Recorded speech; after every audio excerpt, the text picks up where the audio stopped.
কিন্তু আমাদের কথা বলার উদ্দেশ্য হচ্ছে এই জীবন বিসর্জন যেন বিফলে না চলে যায়, তার জন্য বিফলে না, বরং এই জাতির জন্য যেন বিফলে না চলে যায়। কেউ যেন আমাদের ভাইদের রক্তের উপর সিঁড়ি বানিয়ে তার স্বার্থ উদ্ধারের মঞ্চ তৈরি করতে না পারে। এটাই আমাদের মূল আলোচনা। আপনাদেরকে শুরুটা বলছি এখান থেকে। দেখুন, এই সিরাতের আলোকে আমরা দেখি যে দিন প্রতিষ্ঠা নবীজি করে দিয়ে গেছেন না, যান নাই? এইটা প্রতিষ্ঠা করতে গিয়ে অনেককে অনেক স্যাক্রিফাইস করতে হয়েছে। এই স্যাক্রিফাইস গুলো যারা করেছেন তাদের কিছু মহাকাব্য বলে শেষ করতে।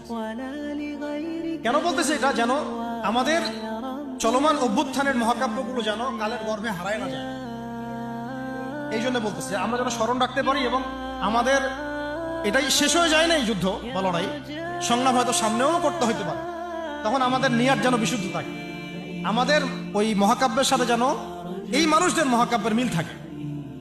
আল্লাহ পাক আমাদেরকে তৌফিক দান করেন।